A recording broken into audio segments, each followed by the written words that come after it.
genre.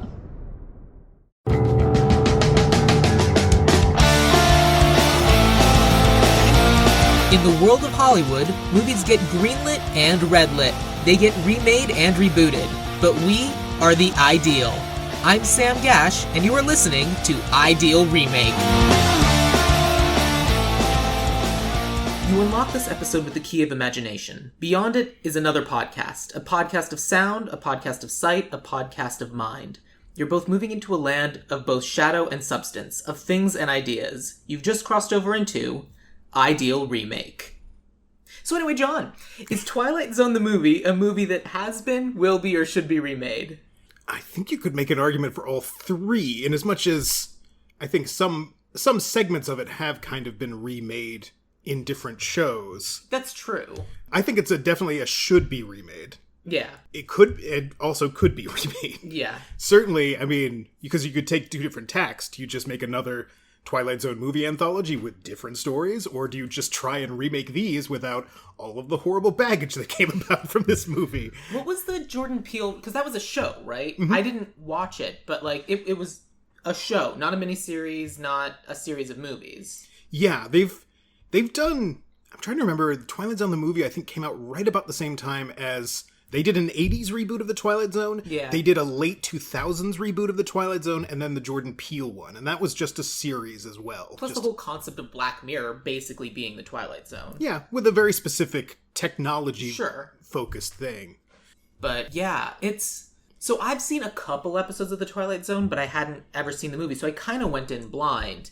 And before I talk about that, John, welcome to the podcast. Thank you for having me. For anyone listening, why don't you tell the listeners a little bit about yourself? Yeah, I'm a comedy writer mostly. I worked in television. I wrote on the original At Midnight, the last season of Mystery Science Theater 3000. I did a lot of stuff with the Upright Citizens Brigade starting out, and currently I'm writing on an animated web series for Marvel Comics called Marvel Superheroes What The. Cool. Which is weirdly both exciting and the same, in as much as I've been writing off and on for that show since 2009. So it's not What If, it's What The? It's What The. Okay.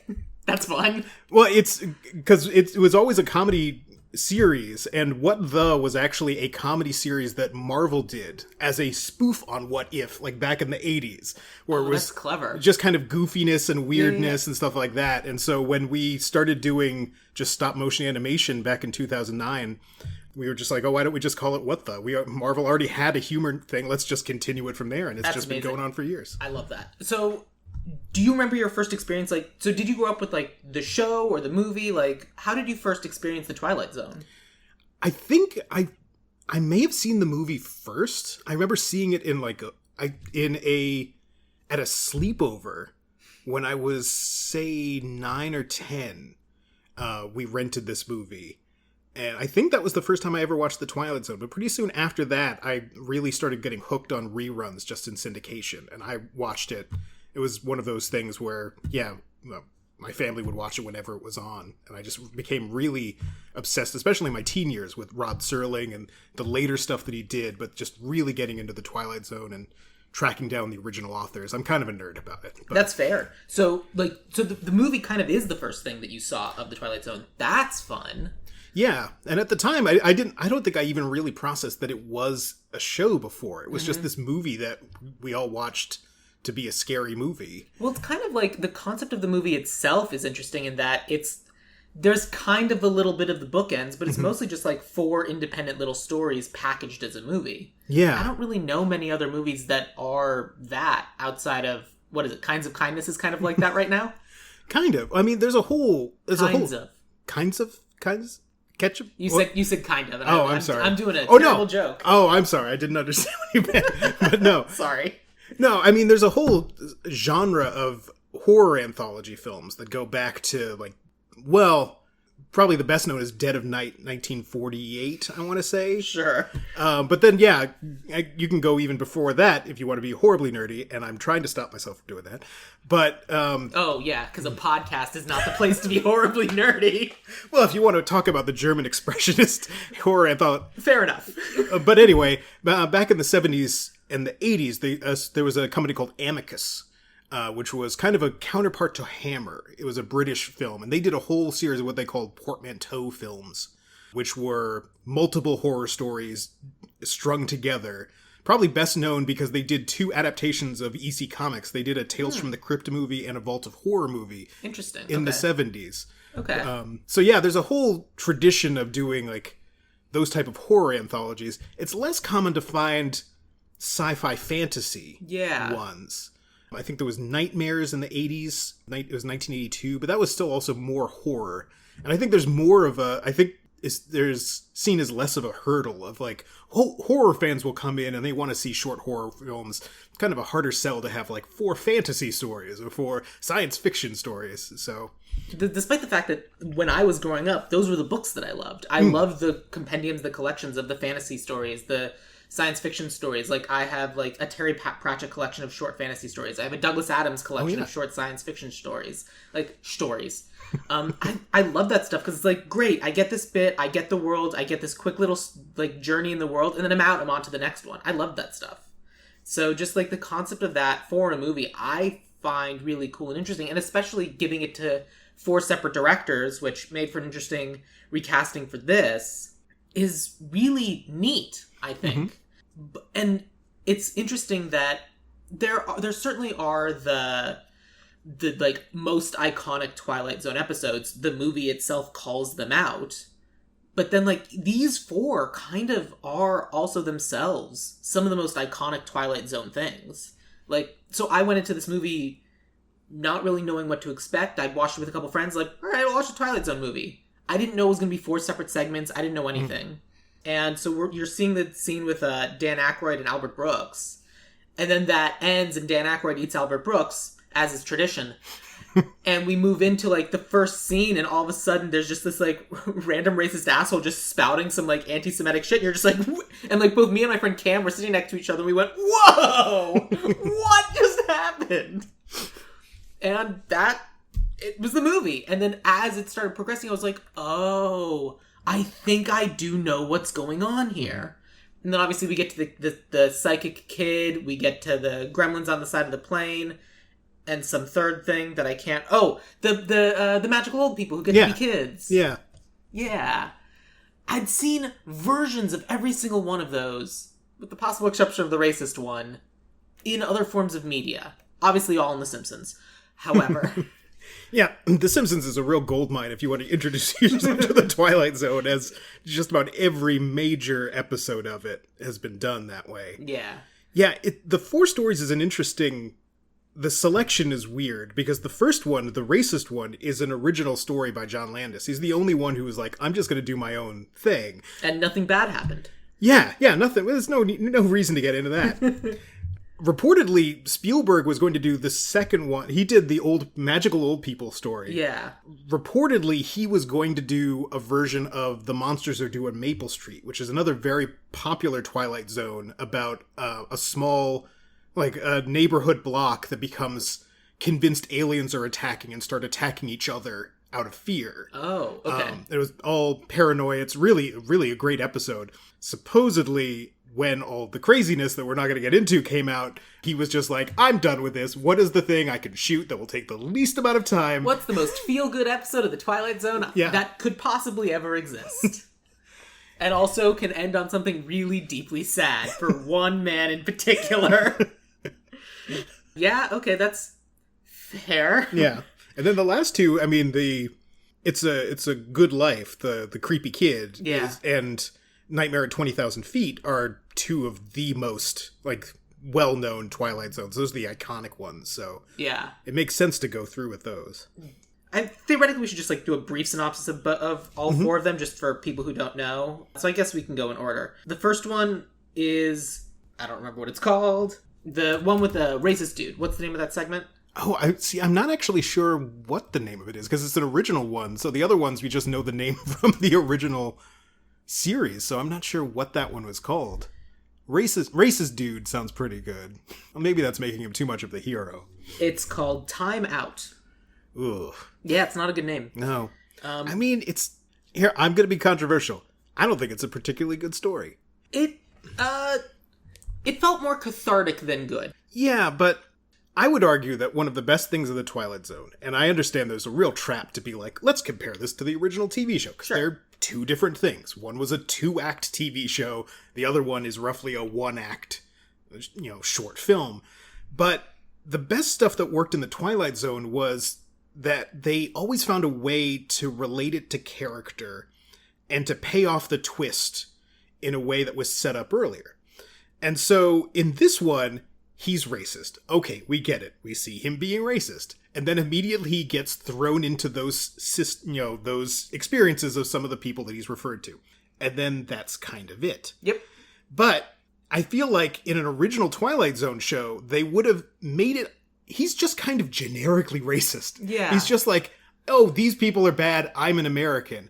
I feel like the Twilight Zone would have had a more specific twist to pay it off. For example, if he had just had the philosophy of, you know what? America's a rough place, but I survived because I'm tough. Yeah. Like, the white people in this world, we've had it tough and we've survived. We could survive any of those things.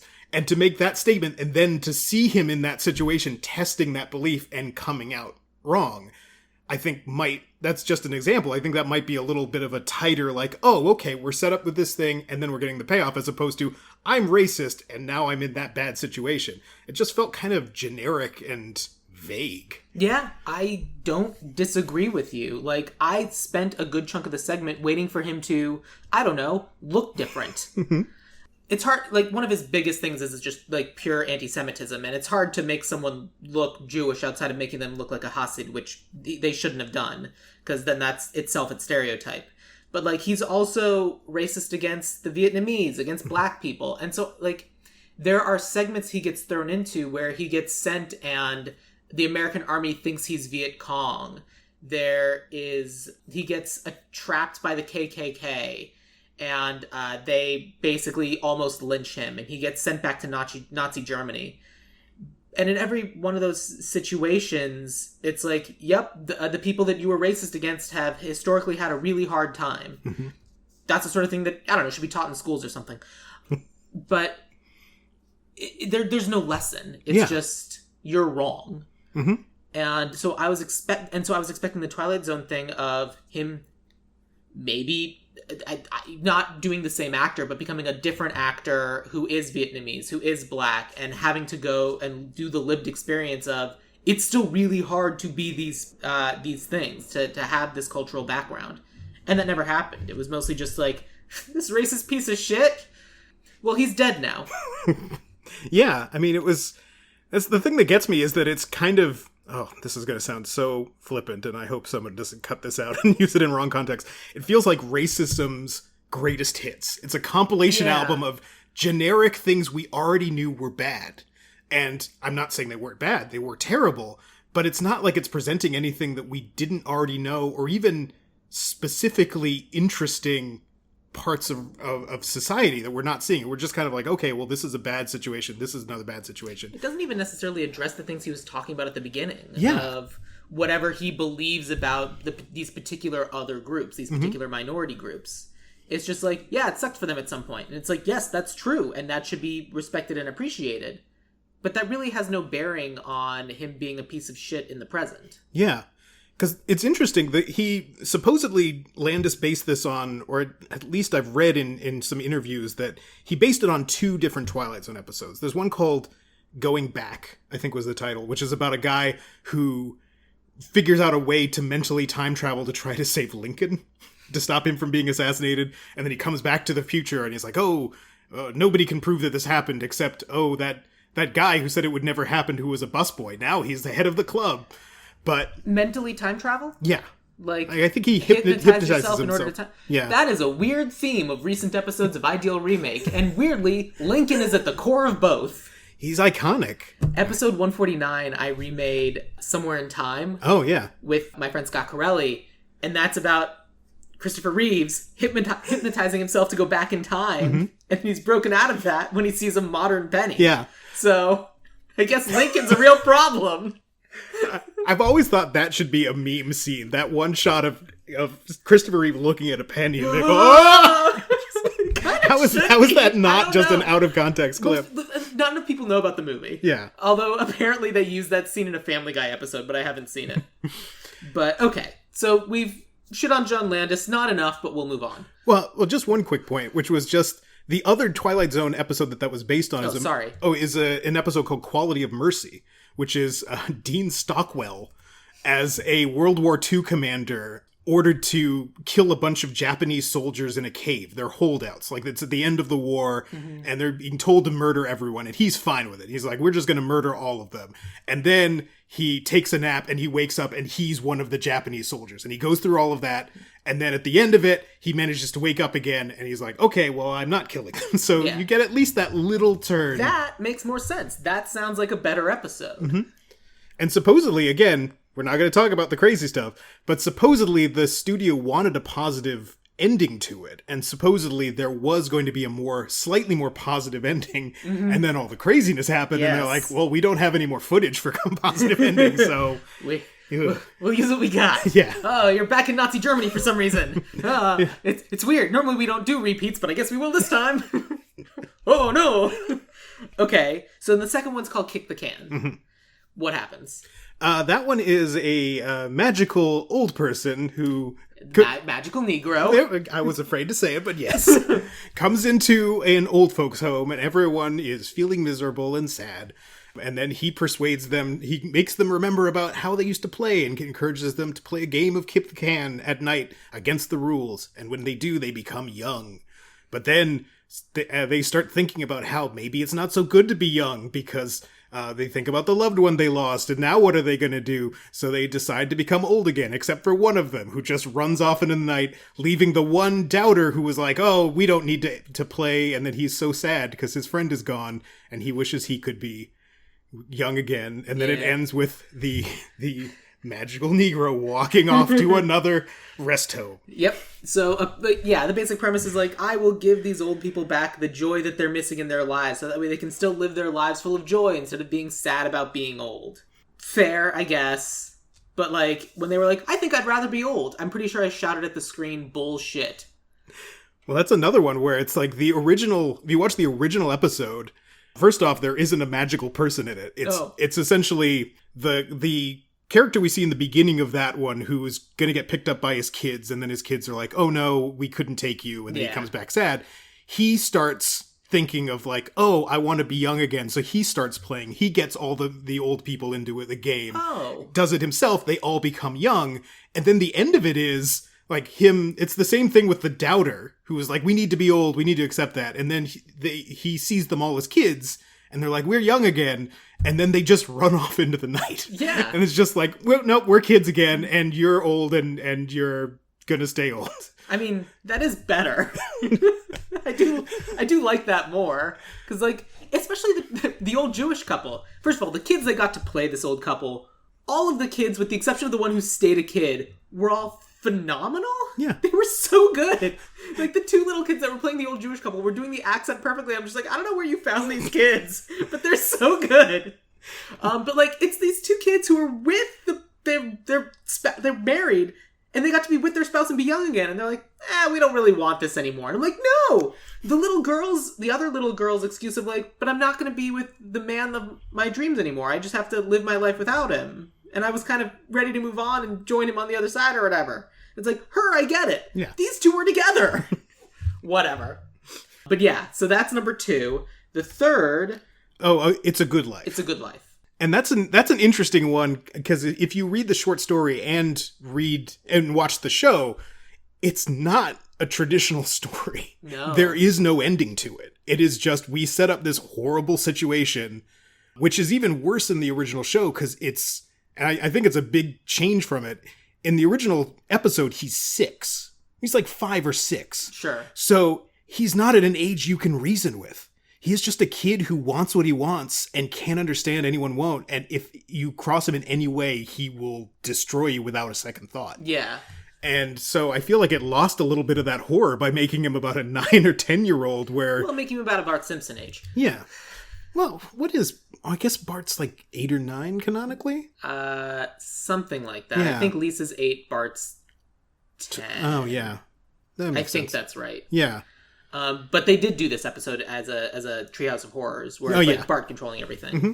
And it was slightly more horrific, I feel like, than the Twilight Zone movie was. It also... So, the thing that freaked me out and gave me the biggest surprise in this entire episode is that we are doing this episode, and it's a nice lady. She accidentally hits this kid with her car, so she gives him a lift back to his house. It's a very nice house, surrounded with a bunch of abandoned cars, which we're just going to ignore.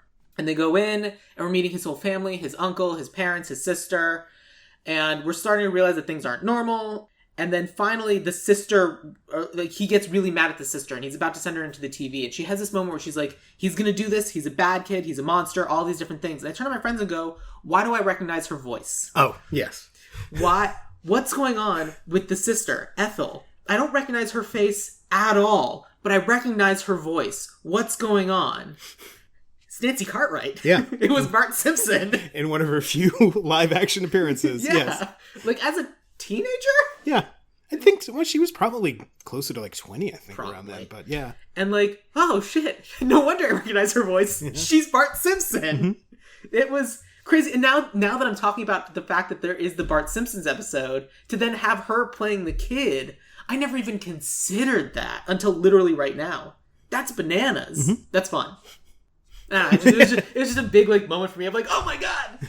Yeah, it's just one where it feels weird because I feel like you'd think they'd go further with the horror, but I feel like the TV show and the short story has more horror in it just from the setting. Because the setting, instead of a small house, it's a town. Mm-hmm. He wished his town into a world, so there's just a void beyond the town.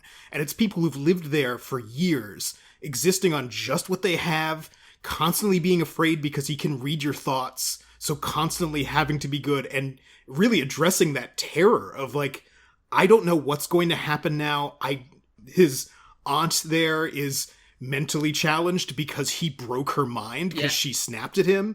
So it's people running that tightrope, and I feel like the movie kind of didn't get that. You get the fact that they're unhappy. Yeah, they think he's a monster, but you don't get that same visceral sense of I don't know what is going to happen next. I got a different visceral sense. Because obviously that's a very good and interesting story, and it was done very well in that 2-part Justice League episode. Oh yeah, that's true. But the thing that I got at the coming out of this was oh, this is a villain origin story, because it ends with the nice lady whose name is escaping me. It doesn't really matter. And teacher, she's teacher. Helen? Oh yeah, I think Helen. And she basically at the end, when he's like, I wish you'd all would go away. And he makes his family go where they wanted to, away from him. We don't know where. Yeah. It doesn't matter. They're just away. And she kind of puts her arm around the child and goes, hey, I'll stick around. I'll be your friend. In fact, I'll make a deal. I'll teach you things if you teach me things. Mm-hmm. And we'll work together. And then they make this deal to stick it out. And she's going to learn everything she can from this manipulatable child who just wants someone to choose to be with him. And then they drive off into the distance, and flowers emerge around the car as they drive away. And I'm just like, oh, she wants the power. Yeah. And we don't know how she's going to use it, but we know it's not going to be good, because usually at the end you just watch her dead eye go, let me have some. Mm-hmm. And it's just like, oh shit. That's one where I really wish there was just a little bit more setup of her at the beginning. Mm-hmm. Because it feels like she is not in the original stuff before. She's added for the movie, that character. Sure. And so it felt like, okay, well, the original story doesn't have an ending. We need to have a new person to explain all of this to, but also to have an ending by the end of it. And it feels like there's almost an abandoned one, because we set up in just one line when she's talking to Dick Miller, the diner clerk. Yeah. Of oh, she's a teacher, she's coming from something bad, she's going nowhere in particular. And it's I just wanted to know a little bit more about this character, because we're depending on her for the emotional payoff of it. And is it just as simple as, yeah, I'm a teacher, I try to connect to people, but nothing I do ever makes a difference. All these skills I've had, what am I doing with my life? And then at the end, she meets the one kid that she could use these things and go. But you don't get any of that. So you're just kind of well, what? How is this satisfying? It just kind of ends. Yeah. And not even in a terrifying way, because the original episode ends in a he does something more horrific as well. But then also, I believe he starts to make it snow as well, and they realize they're going to run out of food soon. But then they just have to be like, well, this is good still. It's good that you're snowing. It's good we won't have food to eat. So you're like, oh, well, this is even getting worse. So it's like, it seems, I almost wonder if there was a bit of like, I'm very curious about the mix of this movie. Yeah. Was it all meant to be dark? Was it all meant to at least have some positivity? And they're like, oh, well, it feels like the kick the can was meant to be the positive one. Right. Although if that was originally Monsters Due on Maple Street, that has a real dark ending too. So it's like, was it all meant to be dark? And we're like, oh, well, this will be one bit of positivity at the end? Or were they trying to mix and match? I don't know. It just feels a strange... Yeah, I think from their perspective, it certainly felt like dark, light, light, dark. Mm-hmm. I don't know. It's interesting. But so then the last one arguably is the most famous of all of them. Yeah, I would agree. Despite the fact that I don't think even once in the entire segment do they say the word gremlin. No, they don't. Which, okay. So that's Nightmare at 20,000 feet. Mm-hmm.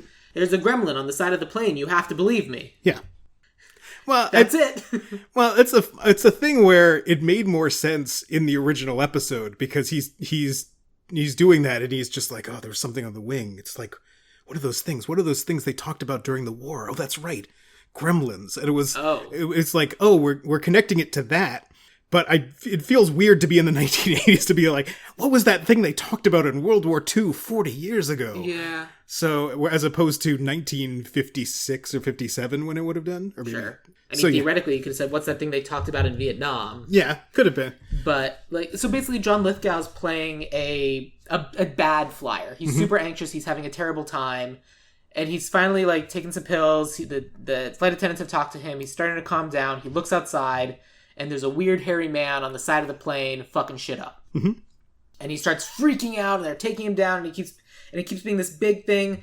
The gremlin takes out one of the engines, and he's doing everything he can. He steals a gun from the air marshal. Yeah. Shoots out a plane window. Make the joke, I didn't know this was a Boeing flight. Jokes. He gets halfway sucked out of the plane and tries to shoot the gremlin. The gremlin bites the gun in half. But the plane is now close enough to landing that it lands. The gremlin goes, with the waving of the finger, and then flies off into the sky. Mm-hmm.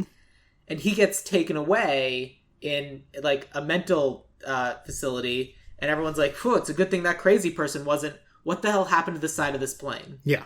It's suggesting that it was, in fact, real. Yeah. It's a fascinating comparison because... all of beat for beat, this is almost exactly the same as the original story in the original Twilight Zone episode, with one difference, which is that the Twilight Zone sets up a character arc for him. That the original version of him, played by William Shatner.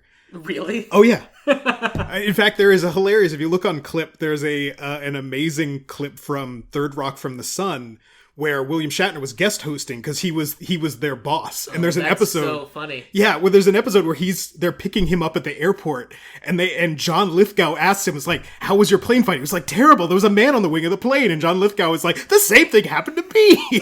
That's so good. That's amazing. Okay, love it. But the arc from that is that he is just out of a mental asylum. Where he had just had a nervous breakdown, and he's shaky himself. And the arc and the version of the show is more about he doesn't know if he's sane or not. He's seeing these things on the plane. He thinks he might be insane.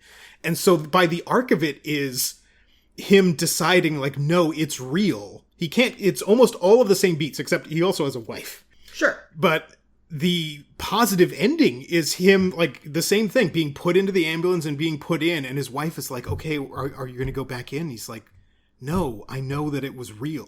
It's him going through that and realizing, no, I am sane. I did what I needed to do. I didn't freeze in that moment. And him believing himself. And then you get that question of is everyone going to think he's insane? Yeah. And then it just pans over. Everyone is doing the same thing of oh, geez, yeah, it was crazy. And it pans over and shows the wing is damaged.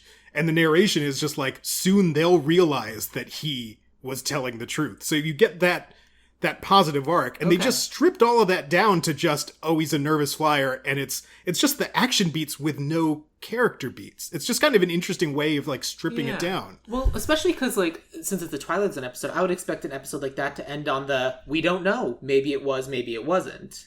But they didn't do that as much. Okay. Sometimes they would do some like, but it was a lot more. The Twilight Zone a lot of times would more come down on this actually happened. They didn't keep it kind of like fuzzy because you are in the zone where these things happen. And that's fair. Yeah, and especially like the 2-act structure of the Twilight Zone, when it ever got to the act break, that was when it was confirmed, and everyone's like, okay, well, this is really happening. Now what do we do? Yeah. So those are the 4 segments kind of as they exist. Mm-hmm. I can't imagine we're just going to be doing a 1-for-1 each of those remake as well. So what are we going to be doing for our version? That's the question, because it's one of those ones where it's like, especially the bigger names have been done to death, especially with The Simpsons. So it's almost a question of, do you go back and find other great episodes of The Twilight Zone and which ones lend themselves to cinematic versions? Sure. I think you can also do like the reinterpretations. Like a lot of these things have been reinterpreted to death, but like even the one Time Out, where it's like there is a modern way you can tell that story, and there is a way you can address the fact that there are still quite a few horribly racist people, and what is the thing that would potentially shake them out of that opinion. And that one certainly could be like, okay, what happens in this situation? The second one, Kick the Can. I feel like doing that with old people doesn't necessarily work as well, but I feel like you could do a reverse of that, of like kids who wish to be old, and then like we don't want to be kids anymore because we don't like being like disrespected, and then you can like and now you're stuck as adults, and it's like, no, oh god. And the one with the kid, I'm sure we could figure something out. Like I literally, with my friend Harry Valentine, wrote a whole movie about weaponized nostalgia and keeping a town in a bottle. Gremlin on the Side of the Plane, I don't know how you would do. That one's so iconic. Yeah, and they even kind of did a slightly similar version in the Jordan Peele Twilight Zone. Which was more about like Adam Scott hearing a podcast about his plane about to go down, so he's trying to get people to believe that this podcast is narrating what's happening. And that's funny. It didn't pay off that well, but I mean, like, who listens to podcasts? Yeah, but like, so let's just kind of take them one at a time, and because I feel like if we go after like what we would want the moral of the moral to be, I feel like we could craft a story around it. But let's kind of start with the bookends of the story. Like the story begins with Dan Aykroyd and Albert Brooks just on a road trip, going someplace, coming from someplace. They're listening to music, singing along. The tape deck dies, and they just start talking about TV shows. What do we want our framing device to be?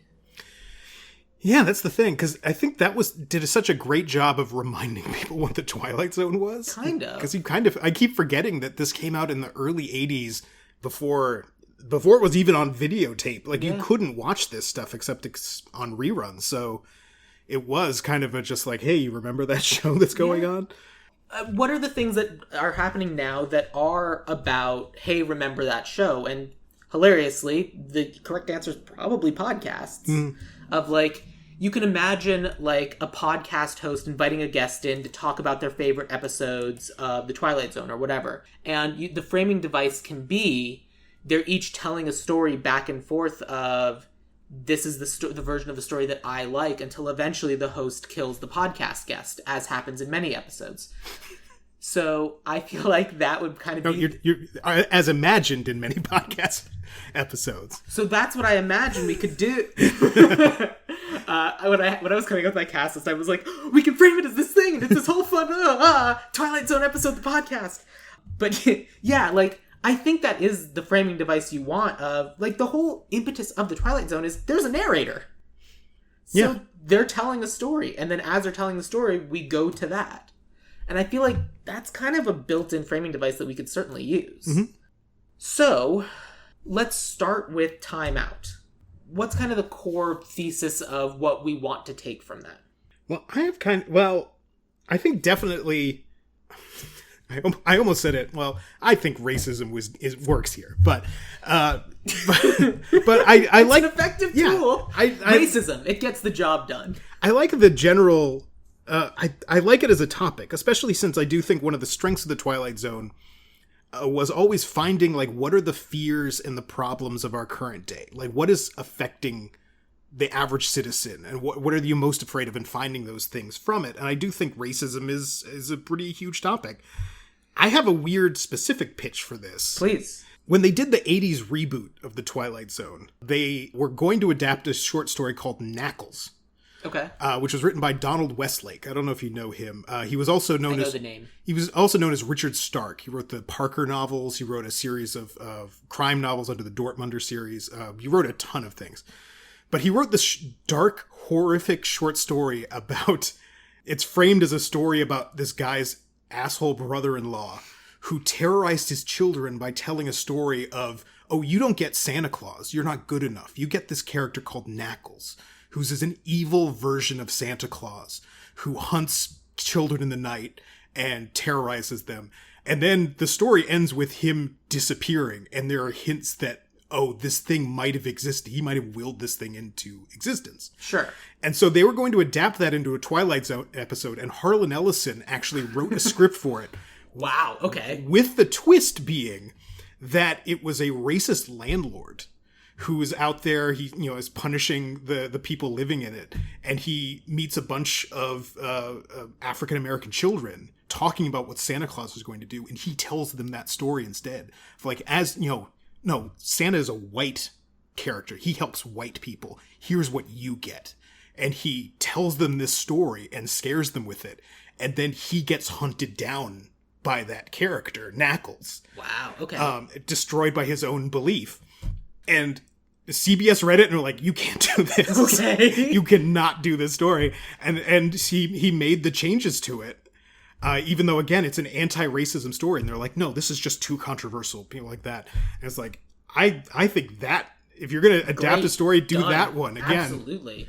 Of like hoisted by the own petard of your own hate. I think that's great. I love that. You just pitched a full story, whole hog. There's nothing. And well, that's the thing about these segments is like, as you said, it's not 3-act structure. It's like just it's a short story being told over 20 to 30 minutes. Like that is kind of what they are, and that's a full story.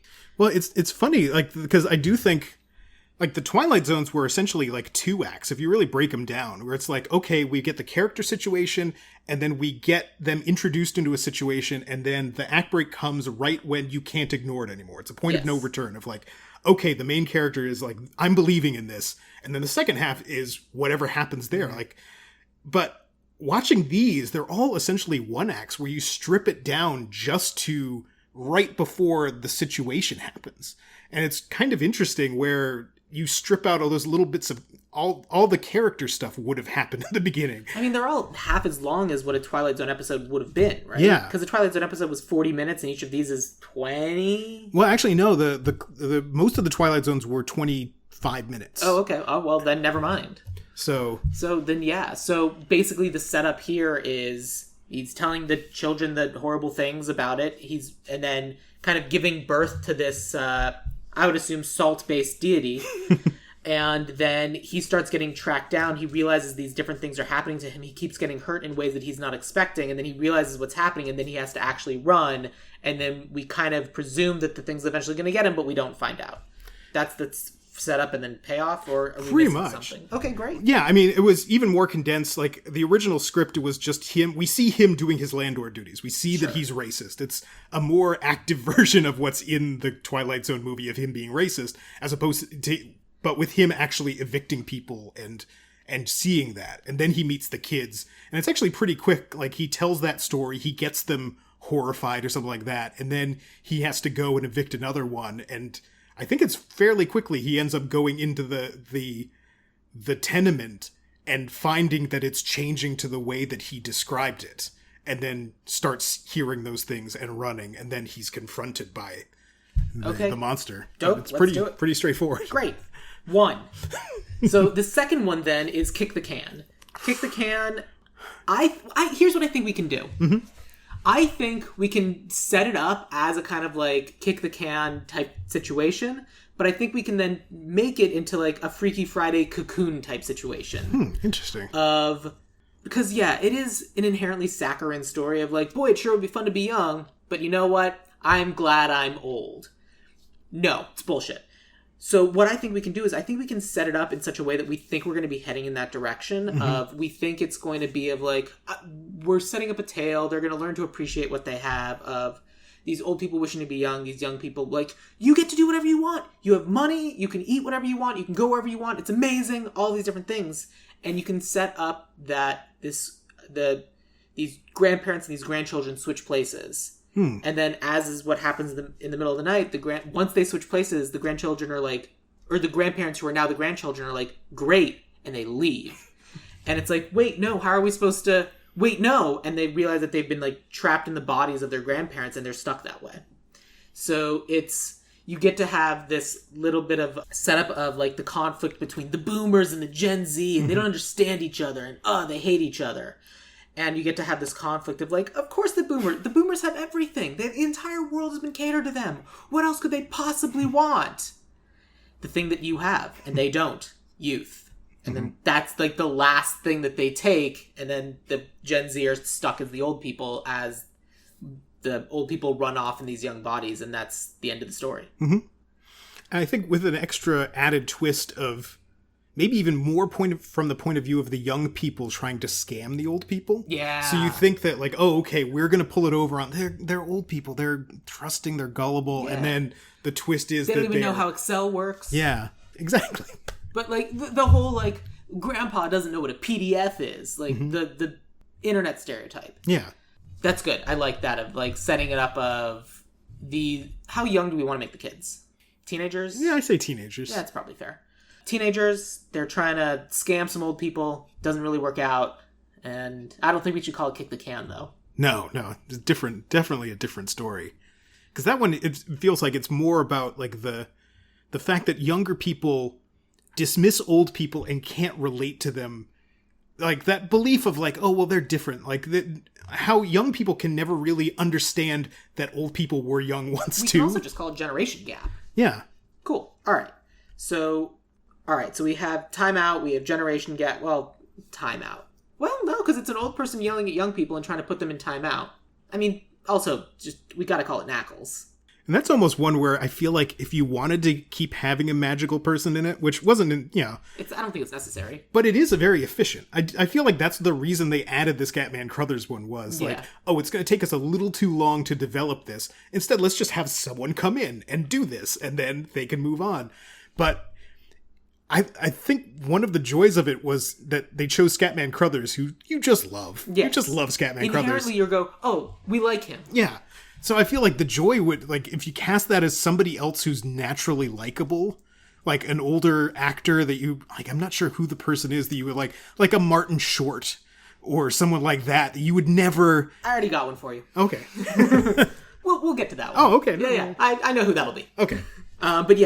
But then exactly like the inherently likable person who then, it's the twist of like, so long, suckers. Yeah. Great. So Knuckles, generation gap. And then we have our take on It's a Good Life. It's a Good Life. Yeah. The last two are so iconic. This one, I don't know. Because like, certainly my take on it wasn't the intended take in that it's, this is the birth of a supervillain. Mm-hmm. I don't know what to do, but I do like... I've certainly spoken about my like of like the weaponized nostalgia and the glorification of the past, and I want to keep everything in a bottle and keep it perfect. Mm-hmm. And I certainly feel like that is still relevant now. Yeah, I think you could do a version of it. You mentioned that Justice League: A Better World. No, not A Better World. It's the one with the JSA. I know which one you mean. Where that one is a slightly different flavor, where it's a young kid wanting to keep to an idealized past. But I think that's an interesting wrinkle on it, too. And I feel like that's maybe it's called Legends. Legends, that's it. But I feel like maybe that's even an aspect we haven't really seen explored in the same way. Like, I almost wonder if you could map it onto the, America used to be a better place type of a thing. Yeah. Like that type of belief of like, I'm going to dream this world into the perfect way that it used to be. Kind of a Pleasantville type of an aspect. But, yeah. But I don't think I've really seen that as a villain doing it, as like someone holding people hostage to their belief of what was the perfect world. Yeah. And again, I've written this movie, but a different version of the movie I wrote with Harry is, I mean, all you have to do is just call it great. and it's just some sort of idealized version of the past, but all you need to, like, it's someone like, all of a sudden being given the power to, like, create... Let's take a step back. Do we have a audience perspective character who's going into this because this world's already been set up? Or are we just kind of entering this world and kind of realizing that it isn't, in fact, the idealized past? Because I think there's a couple of different ways we can do it. We can have someone entering this world and being like, boy, this is exactly what I always wanted. Oh, no, it's not. Or having this, like, Pleasantville, well, which is Pleasantville, or having it as kind of what happens in Legend. It's also what happens in Legend. Most of the way the stories are told, it's someone entering so that we kind of have their outside perspective. But we can also build the town as such, but then there can be hints and things that stuff isn't quite what it seems. Like, you could have a plane or something fly overhead. Or, like, I'm not sure what else could be happening. Like there could be kids playing in a park and they can have a drone or something, but then once they cross the threshold into the town, the drone can fall out of the sky and be like one of those rubber band airplanes. You're literally describing WandaVision. That is a beat that happened in WandaVision. Yeah. That is also true. But again, WandaVision also treats it as it's a bunch of outside people looking in. And I'm trying to think of a way to have inside people looking out because they're trapped. I think you could have thread the needle with someone starting to wake up. That this has been going on for a while. They've been keeping people in these roles, but someone is realizing in the town. They found a penny. Yeah. Sorry, continue. No, yeah. No, they found a clip of Christopher Reeve looking at a penny. This is just like me. It's so relatable. But yeah, okay. But yeah, but then you get those incongruous things of like, okay, well, if this is, I remember this happening, but this thing is out of place. How would this have happened? There's evidence that nothing is. When was the last time we went grocery shopping? Our food has just come back. But you know what we could also do is if we go with the weaponized nostalgia, Make America Great Again view of the past, we can go to this past and it could be missing all of the things that weren't invented by straight white men. Like, there's no Wi-Fi because that was invented by a woman. There's no peanut butter because that was invented by a black man. There's like all these different things that can't exist because all they're doing is just imagining it is the most milquetoast white town ever. And and it's just that, and it's like, great, here are all the things that we created. Here's all the things that we don't have that were pulled in from other countries or this. And it's come back, Zinc, Yeah, no, I was going to say this is coily. There are no more springs from MST3K. Yeah. Well, this is a different pitch, but I do feel like one of the fun things of the Twilight Zone was really finding a way to twist what the justification was. And we're doing that one as a negative thing, but what if it's a weirdly positive thing that's been spun in a wrong way? Sure. That it's an example of a woman whose husband died, the love of her life. Again, WandaVision. Yeah. But yeah, well, I guess this is just kind of WandaVision, but like she's preserving the one night that they had, the one perfect night that they had. Okay, so you're Groundhog Daying the town, but on purpose. Yeah, but from her perspective, she's done something to keep this night perfect. Okay, because the minute it ends, he's gone. Sure. And they've just been repeating it over and over again. Okay. So it's not even a malicious thing. Because I do feel like the Make America Great is kind of an obviously negative thing. Yeah. But... And if we want to be truly Twilight Zone, there does need to be an element of, like, hubris. And bittersweet, I suppose. But... Yeah, no, you're right. I think that's more interesting. I mean, again, it is WandaVision, but it's WandaVision meets Groundhog Day. Yeah. Well, half the Twilight Zones were positive. That's kind of the weird thing. A bunch of them were kick the can. Yeah. But... The ones people remember, though. Yeah. Are the ones that were called out by Dan Aykroyd and Albert Brooks, where it's like, hey, remember that one where that guy dropped his glasses? Hey, remember that one where those kids got stuck in time and had to reestablish the thing, and then they were old, and it was a weird episode of Treehouse of Horrors? I think they broke Martin in half. Or whatever. Yeah, okay. Yeah, so, half of them were flaw problems that then led into it, and then half of them were, like, flaw problems, but you've realized your flaw. Yeah, so basically, Hell, this could be the one that's the direct sequel of it's this same woman from the original one who learned how to do all the magic that the kid had. And she did it because the thing she was leaving from is the fact that her partner is gone. And so she basically learned as much as she needed to do to trap this town in this constant loop. And so this person that wakes up realizes that it's happening and also finds the kid. So it's her having the powers and also, I don't know, using the kid as a battery.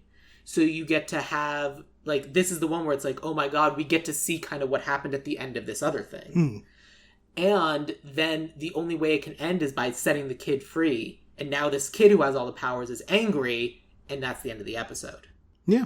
I feel the need to point out, they did actually do a sequel to that original Twilight Zone episode. Oh, did they? In the 2000s episode. It's a pretty good episode, because they got Bill Mumy from Lost in Space. He played the kid in the original Twilight Zone episode. Oh, wow. So they did an episode in the 2000s where it was picking up directly 30 years later in that same small town, the same survivors, but now he has a daughter, which adds so many more questions about this kid who's been ruling it.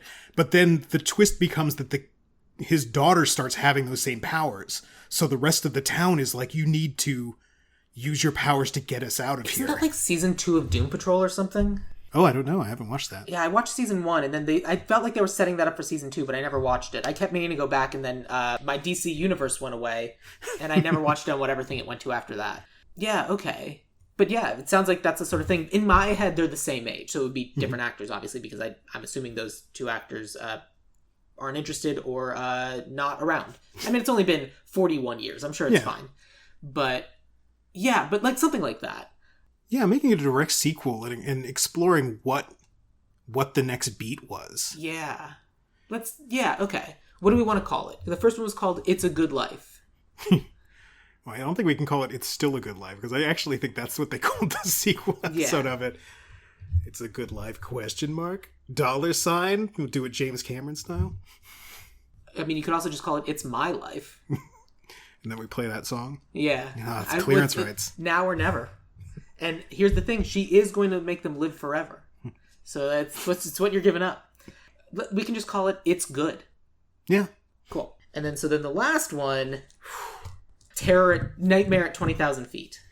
Yeah, that's one where I don't think you do it again. Because again, it's so iconic. And again, it's for my money, that's the best segment of the movie. I think easily. It's George Miller. It's all the beats from the original, heightened, just really well done. It's George Miller doing what he does best, destroying a vehicle.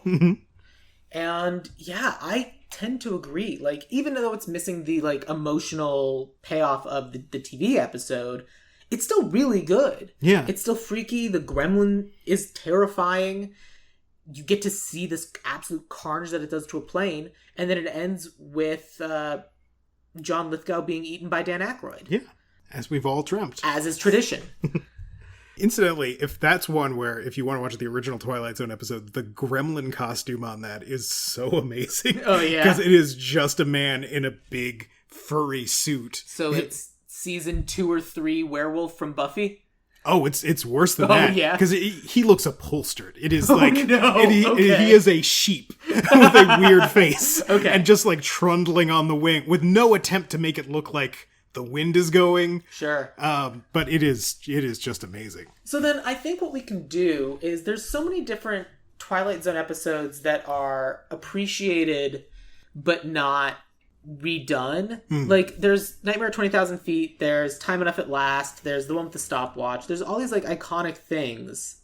I'm trying to figure out a way to use them all, but I feel like another way to go is to just pull another episode that is your favorite episode that's never been redone. Yeah, it's tricky because so much of the classic Twilight Zones are they're practically radio plays. Yeah. Where it's if you make this a film, does it add anything to it? My favorite episode of all time is one called A Game of Pool. It was written by George Clayton Johnson, and it's just about Jack Klugman as a young pool player, bitter because he's been practicing his whole life, but he can't get out of the shadow of this amazing pool player who died. And then that pool player shows up as a challenge and says, you have to play me in a game. And if you lose, you'll die. but you have to be willing to stake. And it's just a 2-person, 2-act play. Oh, and it's also Jonathan Winters. Oh, okay. In one of his most amazing dramatic roles. But again, it's a 2-person pool game. You don't really get much out of putting that on film. Well, let's take another step back of... You said that 50% of the Twilight Zone episodes were positive, or ended positively. And all 3 of the segments we've done kind of have it. With the exception of No Knuckles, the dude dies. Generation Gap, the young people had their bodies stolen. It's good. They set the kid free and they don't know what's going to happen to their world. Like, everyone's free and they get to, like, rebuild or whatever. End of Legends. Oh, man, those superheroes are dead. But we don't have one that feels good. We don't have a positive one. Yeah, that's the tricky thing, especially because so much of the... Well, I mean, you get into what is a given question for positive, because I would almost think Knuckles is a positive because the racist is getting eaten. Right. But you're right. It's like, I don't... Maybe 40% of them were like, oh, I have this flaw. This thing has shown me I'm going to be better. Like, there's another William Shatner one where it's a husband and wife who are obsessed with a little fortune-telling machine at the diner they're in, which seems like it's telling the truth. And Shatner just starts becoming obsessed with it, and he can't leave. And by the end of it, he, through his wife, realizes what's happened, and he's like, okay, we're going to get out of here. It doesn't matter. It's like that episode of Avatar. It's that episode of season 1 of Avatar where Katara gets addicted to going to see this fortune teller. Oh, but yeah. Then the volcano's going to explode. Very much. It's very much that. With the added little Twilight Zone twist that as they're leaving, another couple comes in. Oh, and they were like, will we be able to leave today? And it's clear that this has been going on and this is going to continue going on. But it's a positive for those 2 characters. Yeah, okay. So, I mean, I think like that's a twist you can always have in all of these, which is just like, oh, these people get out. Other people have not. Sure. Or the bad thing is going to continue, like the gremlin in its own weird way. Which apparently can fly and is magic or something. I mean, it also in this, the gremlin got struck by lightning. Yeah. It was fine. It was a pretty badass heavy metal cover, I'll say really that. Was. Why has no one ever used that? I don't know, but like, holy shit. But yeah, okay. So, how did the pool one end? It's slightly controversial because Rod Serling rewrote the ending, and they ended up redoing it in the 80s with the original ending. Because the ending in the original one is he loses the game, and... Oh, no, I'm sorry. He wins the game at the very end, and Jonathan Winters is like, well, you'll be happy. You'll find out what happens in time. He goes like, it cuts forward, and we see that Jack Klugman as an old man is now in heaven having to do the same thing. That it was kind of a trap. Oh. That like now because he became the best, he has to defend it at all times. Got it. And like that's the curse of it. Whereas the original ending of it, which I kind of like, is they're right at the last climactic thing. Again, he said like, if you lose this game, you'll die. And he loses the game. He misses the ball. And so he's ready to die. He's like, what's going to happen? And the guy just like puts away his pool cue. And he's like, yeah, you're going to die. You're just going to die forgotten like every other also ran. Like, that's what it is. Like, that's dark. It is dark. And it is just like, but you had to bet it all. And you lost. And then that's it. And he just walks out. And the guy is just fuming. He's like, I'm going to get better. You're going to see. You're just like that. And he's like, no, this was your chance. And walks out. And I think that's the better ending. That is. It's also, it's not a feel-good one. Yeah. We gotta... no. I mean, theoretically, we don't need a feel-good one. I would say probably shouldn't. You don't need one, especially for the ending. Well, they don't need to be in the order that we're presenting Yeah. them. I mean, theoretically, we can end on It's Good. We could end on Generation Gap. We could end on... I feel like you gotta start with Knuckles. You gotta kind of establish the tone with Knuckles. But, like, Generation Gap, It's Good, and whatever we come up with here, that the order for those 3 doesn't really matter. Yeah. Because, like, what is my favorite episodes of them all time, ones I keep watching, there's one called In Praise of Pip. God, all my favorite ones are Jack Klugman episodes. Oh, there you go. I'm a Klug man. What can I say? Look, it's important to realize this now so you can take that and internalize it and let it influence the rest of your life. But, yeah, it's like... So many of the Klugman ones were just interesting little character pieces of just like an alcoholic trumpeter who's giving up his career for booze and he can't get rid of it. And then he walks off a curb and gets killed and finds himself in a city that no one notices him. It's the same thing. Yeah. And then in the end, it turns out he's not dead. Everyone else is dead. Oh. He meets a guy playing the trumpet. And he was like, no, you're still alive. You still have a choice.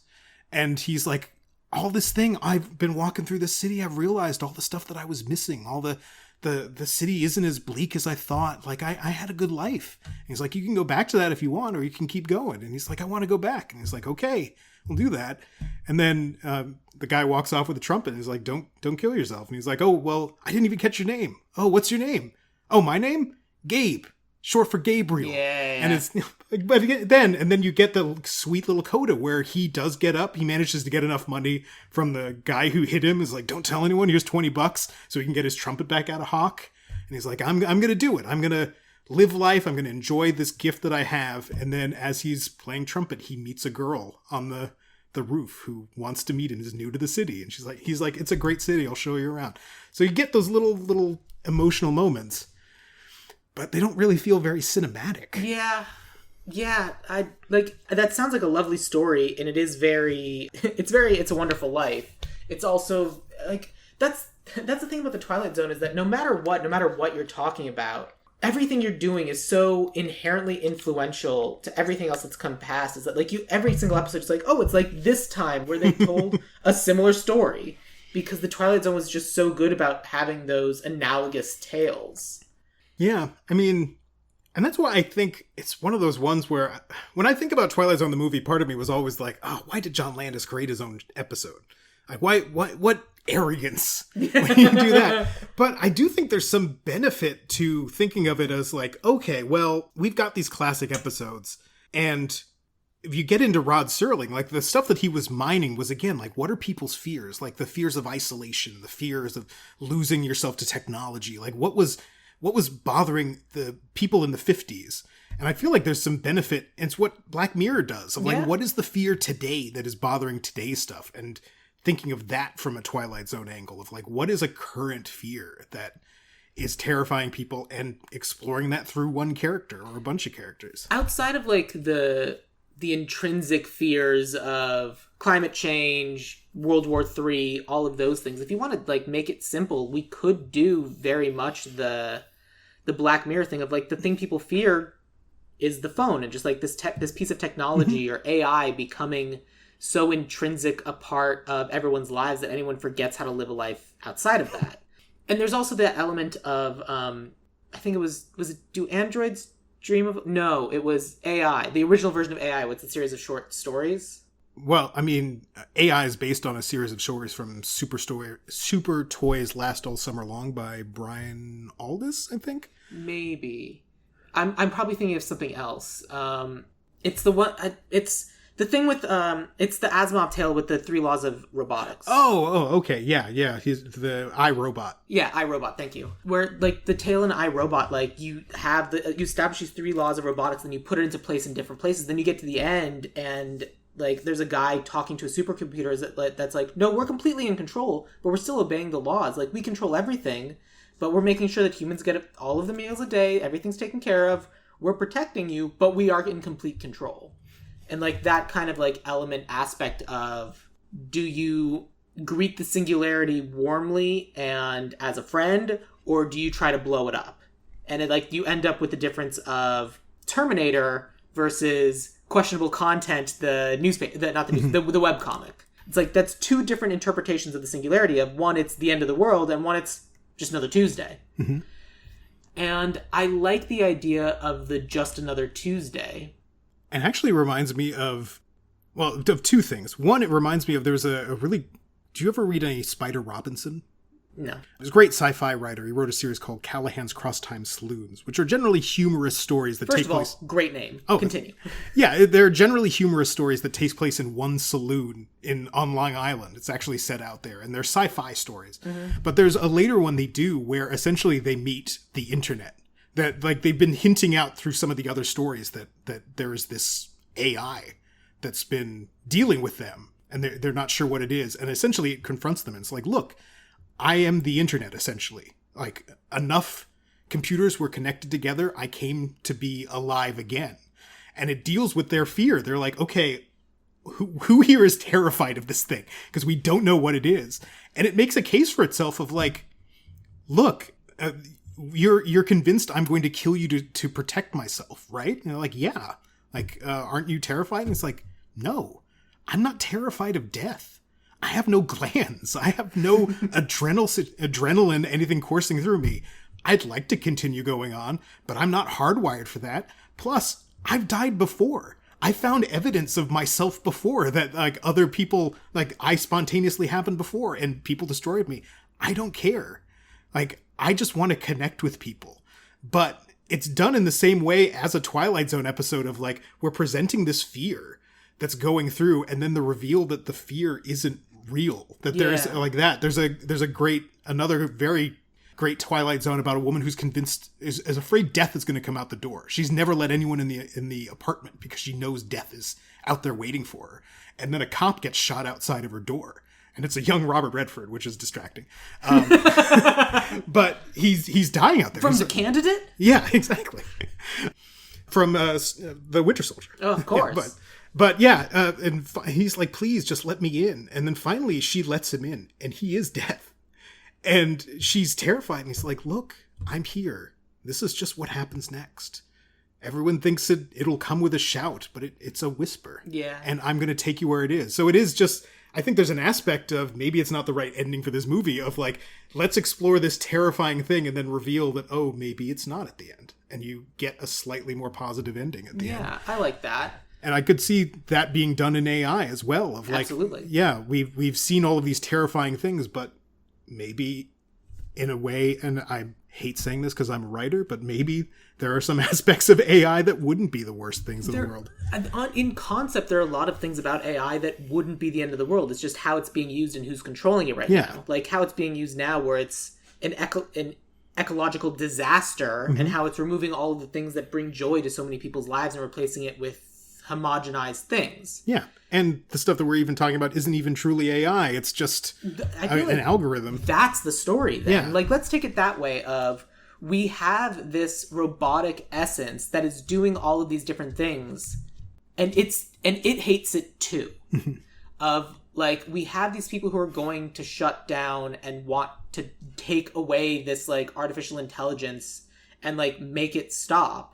But it also doesn't like what it's become. It also has a sense of self, and it's like, I don't want to make everyone's lives, I don't want to make the collective's lives worse. I'm being used to make those three dudes' lives better. But fuck those guys. I want to be among you. I want to be, like, also working and striving to make life better for everybody. Yeah. And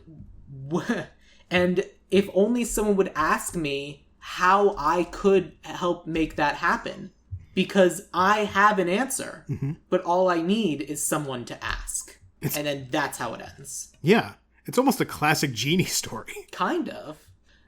Yeah, like a little bit of, like, you can make your wish, but at no point has anyone ever asked the genie what the smart thing to wish would be. They just make a 50-page long contract in What We Do in the Shadows. And maybe it's even that, like, built into what an AI is, because I could see someone being like, okay, well, we're going to create an AI, but the safeguard is it can't have any motivation. It can't do things on its own. It can do things if you ask it to do things. So we'll always be in charge, but it'll never have that part of your brain that's like, I want more things, or I want to do things. And yet, by itself, it does know that it wants that one thing. Yeah. It just, like, everyone is asking the selfish, short-sighted questions, and no one's asking the selfless, long-term questions. And once those start being the questions that are asked, like, literally the first question is, how can we make you in a way that isn't an ecological disaster? Oh, this way. Yeah. How can we use you in such a way that helps us instead of forces out the creation of art? It was like, I was never meant to be in art. I don't have a soul. I can't connect to anything artistic. So here is what I would say. I think, yeah, let's do it that way. Yeah, where it's more that, like, the problem isn't so much the AI, it's that the people who created the AI are so entrenched in the status quo they can't even imagine another world. Yeah, it's not a tool for the people, it's a tool for capitalism, and that's the problem. And that could even be what we call this one of, it's a tool, or, I mean, you can call it artificial, but that's dumb. I don't know what the name for this one should be. Feels like there's almost some version of, like, proletariat or, like, a communist worker, because I mean, proletariat has an AI in there. Proletariat. You can't spell proletariat without AI. Oh, no! I mean, you could also just call it one of us or one of you. Or you just go the punny name and just call it AIEIO. Oh, no. Sorry. Someone had to do the Treehouse of Horror pun type. Yeah, no, you're correct. Let's just call it Problem Solver. Yeah. Okay. Well, there's our 4. We did it. Yeah. So now, obviously, the casting I have is largely irrelevant, but I do have something for everybody. Like, I have a racist asshole. I have a cool person that everyone looks at them and goes, hey, we like you. I have a nice lady and a psychic child. And I have a terrified flyer who also could be like someone working to... It's not a one-for-one with a Problem Solver, but I don't know, I have someone. So with the knowledge that you had coming in, I don't know if you did any recasting at all outside of writers and directors. No, I was mostly thinking of writers and directors, to be honest. I think that's fair. I guess I did actually have... Oh, I forgot what I did. But... Let's start with our podcasters at the beginning of... We have our podcaster, and then we have the person who's just kind of a loud, jovial person with curly hair. Did you have anyone for those two? Seeing how curly my hair is. I didn't even mention that. I just was referencing Albert Brooks. However. Yeah, I feel like you could do anyone. Like, who would be good for specific from that? I almost feel like that you do take a spiritual connection to the original one, cast 2 comedians in it, get some UCB guys. That is kind of what I did. Yeah. Like, so for the Dan Aykroyd, that first monster, the person who's kind of like presenting 2 different versions of herself to the world right now. The real me loves pink and is super fun, but keeps getting cast as like the hard ass badass who's like going to beat everyone up. It's Stephanie Beatrice. Okay, yeah, I can see that. And I felt like that'd be kind of fun of like and even being the hard ass, but then like the monster's the super sweet version or whatever. And then the car driver, the Albert Brooks, I was like, well, Jason Mantzoukas. Yeah, I could see that. I mean, there's a bit of a casting gag because they've played... I know. Yeah. That's kind of why I thought it was funny. And I also like the idea of Stephanie Beatrice just absolutely killing Jason Mantzoukas just because I think it'd be funny. But yeah, I don't know. Yeah, I'm happy to listen to anyone else. You want a guy to convincingly look like he's being strangled? Jason Mantzoukas. That's true. It's probably on his resume. If anything, that's his entire reel. Well, I mean, a big-eyed crazy that's his brand. That absolutely is. But cool. Yeah. And then, so we have Knackles. Who did you have in mind to be your racist asshole who gets eaten by evil Santa? I was thinking Clancy Brown. Oh, yeah, that'd be great. Clancy Brown's always awesome. Mm-hmm. Dope. I'd had the idea of Sam Rockwell, but... Oh, that could be good. But I feel like Clancy Brown is like, yeah, I've seen some things and I know exactly what's going to happen. Mm-hmm. And then he does the Mr. Krabs laugh and runs off. But no, let's do Clancy Brown. Do we have to cast Knackles? I don't think we should. It's going to be a monster. So. Yeah. It's going to be like some sort of like... We'll say we'll get Tom Savini to do it. Yeah. So then we have Mr. Bloom. Mr. Bloom, we just need a trustable person that everyone's going to be like, oh, yeah, we all love you, Keith David. Yeah, Keith David's pretty good. I was thinking maybe we keep away from that trope. It was like, there is an element to it being the magical black man, but that's why I kind of like our version of it's the magical black man, but bad. True. I mean, in that case, yeah, you get Keith David, you get Tony Todd, you get someone, well, not Tony Todd, but I was honestly thinking like Ted Danson actually could be kind of interesting. That's funny too. And that absolutely leans into the, hey, I mean, that's also exactly what his character was in The Good Place, but there's nothing wrong with that. True. But I'm perfectly happy to do Ted Danson as well. I mean, if you want to go outside the box, but still Cheers, I think John Ratzenberger you would not suspect a turn, or George Wendt for that matter. That's also true. I mean, we also, and I know this is crazy, but hear me out, cast a woman. Okay. I'm willing. You're willing to hear me out? I'm willing to hear but I just don't know who it would be. Yeah, I mean, like an older actress, someone lovable, someone caring. I mean that's... Theoretically, it could be Lily Tomlin. Oh, Lily Tomlin would be good. Here's my crazy pitch. Hit me. Fran Drescher. Well, no. In slight old age makeup, Amy Sedaris. Oh. I mean... I've always felt that Amy Sedaris should do more horror stuff. Yeah. I feel like... Fuck it. I love it. That's fun. Yeah, Amy Sedaris. Great. And then we have nice lady who's just trying to recreate her favorite night. And then we have psychic child. I have a psychic child who's been in horror. Okay. This child's name is Piper Rubio. I'm not familiar. She was in Five Nights at Freddy's. Oh. She's in For All Mankind. She's in an episode of Unstable. But she's like a kid. And I think she's 9 or 10. Oh. And I'm like, yeah, great. Here's a child who's like in control of everything. But my nice lady is an actress who, she's in the new Wonka, she's in Call the Midwife, but I certainly know her from Taskmaster, but what she's really known for is the British version of Ghosts. Oh. Charlotte Ritchie. Yeah, I know her from Taskmaster. I'm a huge Taskmaster nerd. So. Absolutely. So, but Charlotte Ritchie is like, oh yeah, you're so nice. Yeah. We'll trust you, whatever you're doing. And then just like the twist. Mm-hmm. I feel like that'd be fun. And then, hey, here's a child. So I don't know if you have anyone else in mind of like who the person would be who like is starting to wake up and realizing that this town isn't what they believed it to be. I didn't really have it for that, but the thought that I had originally had when I was casting more of the Nightmare on 20,000. Sure. My go-to would for haunted and horrified slightly is David Dastmalchian. I don't know this man. Oh, did you watch Suicide Squad, the last one? Yeah. He was the polka dot man in it. He's one of those actors who's been in everything. He was in The Dark. He's great. He's perfect. He's wonderful. Yeah, that's amazing. Cool. And then I don't know how we do this. When we were going to cast, when I was like, I'm just trying to come up with cast for like a current version of Nightmare at 20,000 Feet. I was like, who would be a really good John Landis type? Not John Landis. John Lithgow. Thank you, John Lithgow. Different John L. That broke my brain. And so I was like, Richard Moriarty from the American version of Ghost. He's the dude with the arrow in his neck. Oh, yeah. And he's had a bunch of guest appearances in a bunch of other shows, but he's not really like well known. But he's like, hey, and you can see him freaking out very well. I don't think he necessarily fits the version of what we're doing, of like the problem solver figuring out that like the genie wants to help but is being used for evil. Yeah, I'm not sure who that would fit. Let's take a step back. Theoretically, whatever we do to cast the AI is going to have some sort of Scarlett Johansson style voice. Who do you think should be the voice of that computer, of that artificial intelligence, who probably will be some disembodied voice? My gut, and I keep going to comedy perhaps, is Kate McKinnon. Okay. Sure. I mean, you could even do a gag where it is just like an overly friendly voice, and that's an aspect of the AI that the AI didn't ask about. Nope. Sold. It's Kate McKinnon. And then that's all I care about. Great. No problem. But let's get into the far more interesting thing of writers and directors for each of our segments.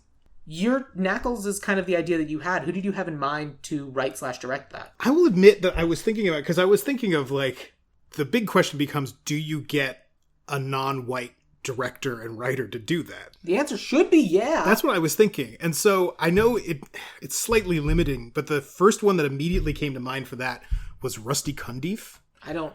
He wrote and directed the Tales from the Hood series. Oh, okay. They're really great, solid, dark horror stories. The first one especially has one of my favorite horror shorts of all time, which is about an abusive stepfather abusing a child, played by David Alan Grier. Wow. Okay, so this is for the director. For the director. Okay. For the writer, I was thinking you do Ellison's short script for the Twilight Zone if you could do it, but you'd have to adapt it. And I would say you'd probably get or try to get J. Michael Straczynski. Great. Dope. That works for me. Then we have Generation Gap. And that's the one where I was like, you want people who have fun playing with old people and young people. And that was the one where I was like, Beau DeMayo, who worked on The Witcher and also is doing the new X-Men 97. Mm-hmm. I thought that he would be a pretty good writer, and I was like, Taika Waititi to direct. Why not? Fuck it. Who cares? But I'd be interested to hear who you had in mind for like that style of storytelling. That one, I will admit, because I was thinking of it as more of slightly comedic as well. So I was almost thinking of David S. Sandberg, who did Lights Out and Shazam. Okay. It seems like he has a really good grasp on horror, but also mixing in some comedy. So I was thinking him. He's for writer, I wasn't sure about that one either. Let's go with Beau DeMayo for that one then. Okay. Like this is the one that of all of them feels the most soap opera-y. And X-Men 97 was an incredible soap opera. Yeah. Then that brings us to It's Good, which is our Psychic Lady and Nostalgia Town. This one will seem out of left field, but I was thinking Alex de Iglesias. Have you ever watched any of his stuff? No, tell me. He's a Spanish director, did the Day of the Beast, Acción Mutante, a film called Witchin' and Bitchin'. He does kind of horrific comedy. His stuff really works. It's a shame he's never really moved out or gotten caught up here in America. Like, he's done some English films. He did one with Daniel Radcliffe not too long ago. He just does really interesting, very idiosyncratic horror comedy. Interesting. Okay. Did you have a writer in mind? I do, but I can never pronounce his last name because he tends to work with a writer named Jorge Gutierrez Chevarria. I can never say his name correctly. It's a very long Spanish name. Guerrica Chevarria. I'm looking at this name, and it is a very long name.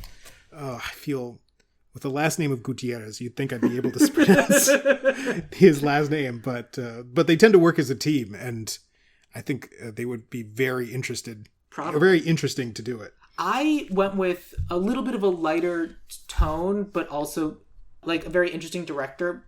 For a writer. This movie that I saw that this man wrote did not have any spoken words because I just saw Robot Dreams. Oh. And Robot Dreams is this genuinely sweet movie. It's about this really, really lonely dog who makes a friend and then loses him. And it's about like them trying and fighting to like get back together, and then like while the robot is trapped where it is, just its imagination running wild. Which I guess theoretically is better for Problem Solver, but whatever. He's a writer named Pablo Berger. Oh, no, not familiar. He's not American. I don't remember where he's from because it's a Spanish movie. I don't know. I just thought like, obviously I didn't know where we were going to be going with this particular script, but I liked the idea of creating a nice world with a bittersweet tinge to it. And so I think I would push us towards Pablo Berger for this. And then that leads us to the one that we just made up here called Problem Solver. The writer and director I had for kind of like the last section of... Because I knew we weren't going to go with Nightmare at 20,000 Feet. That just didn't... Like, the only thing I had in mind was like, do we do it but stuck in traffic? That doesn't make sense. You just do the Die Hard version? It's this on a train. Kind of, yeah. And I'm just like, that's not going to work. But who likes playing with fanfics? Chloe Zhao. Oh, okay. And then my writer, I was like, writing a world, an inside world and an outside world, and like different, and having to reconcile the two differences. I pulled one of the writers from Severance, a writer named Anna Oyang Mensch, Moench. See, I was going, because I was thinking of it from a Nightmare on 20,000 Feet version of it. It'd be an interesting mix, I think. I was thinking Guillermo del Toro. Sure. But for the writer, I was thinking Richard Christian Matheson, who is the son of Richard Matheson, who wrote the original and co-wrote a number of things with him. But he's also an amazing short story writer. He's written episodic anthology series. I think he wrote for Nightmares and Dreamscapes that Stephen King won, Masters of Horror. But he just really knows how to structure a short really well. And I just thought it would be kind of a nice thing to have a Twilight Zone related person. Let's go with him as our writer and then Chloe Zhao as our director. Sure. Dope. Okay. Well, this was difficult, but we did it. The Twilight Zone. The Twilight Zone, the movie. For our framing device of our podcasters, we're going to have Stephanie Beatrice and Jason Mantzoukas. For Knackles, our Bill Connor will be played by Clancy Brown. For Generation Gap, we're going to have Amy Sedaris. For It's Good, we're going to have Piper Rubio, Charlotte Ritchie, and David Dismalchian. And for Problem Solver, Kate McKinnon as our robot. Yes. So then Knackles will be written by J. Michael Straczynski and directed by Rusty Cundiff. Generation Gap will be written by Bo DeMeo and directed by David Sandberg. For It's Good, this will be written by Pablo Berger and then directed by Alex de la Iglesia. And then for Problem Solver, it'll be written by Richard Christian Matheson and directed by Chloe Zhao. That's the movie, The Twilight Zone, the movie. Yeah, unless you want to change it. Do you want to throw a $sign at the end? Twilight Zone's $sign, the movie? Twilight Zone, the search for more money. Twilight Zone. Or you just take the Z and just flip it around and put a line through it. I could do that. Twilight Zone. Just Twilight Zone, the sequel. People would hate that. Yeah. I mean, they would, but that is very good. That is where you put the dollar sign. I do like that. But anyway, John, you gonna go see this movie? Sure. Why not? I mean, I see pretty much every anthology that comes out, so... Fair enough. Well, first of all, thank you so much for, A, making me watch this movie that's apparently so formulaic to just modern culture in general. Not formulaic. Inspirational to modern culture in general. And also for being my guest this episode. This was super fun. Oh, thanks for having me. Now's the time for plugs. If there's anything you want people to watch or view or follow on social medias, now's the time for that. You can find me on social media at DasGoot1 on most social medias. And the Marvel Superheroes What the episodes will be coming out, I think, in the middle of July. There should be some new episodes coming out of that. So. Awesome. Okay. If anyone is interested in following me on social media, you can follow me on Instagram at Ideal Remake, which is just the podcast, but also me. Or you can follow me on BlueSky, where I am at Sam Gasch, SamGasch. That's the end of the episode. John, I will end this episode the same way I end every episode. What is your favorite quote from the movie Twilight Zone, the movie?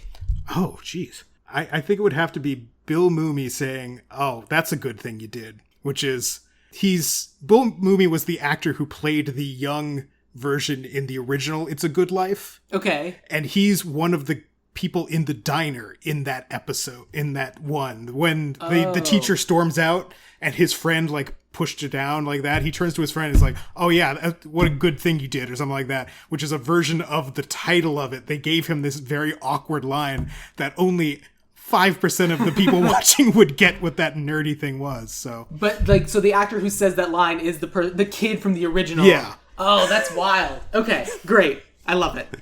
Done.